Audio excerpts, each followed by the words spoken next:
एकदा एका गाढवात आणि वाघात वाद होतो. घास हिरवा की निळा?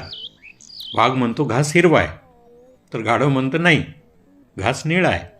दोघे शेवटी जंगलचा राजा सिंहाकडे जातात. सिंह दोघांचंही म्हणणं ऐकून घेतो आणि शेवटी निवाडा करतो की गाढव बरोबर आहे, घास निळाच आहे, आणि तो वाघाला शिक्षा करतो. गाढव तिथून आनंदाने निघून जातं. पण वाघ थांबून सिंहाला विचारतो की महाराज, असे का केलेत आपण? त्यावर सिंह म्हणतो, अरे, घास हिरवाच आहे, तो हिरवाच असतो, हे तर त्रिकालबाधित सत्य आहे. तरीही तू गाढवाशी वाद घालत बसलास, म्हणून तुला शिक्षा केली. आपल्यालाही असे अनेक गाढवं भेटतात. प्रत्येकाशी वाद घालण्यात अर्थ नसतो.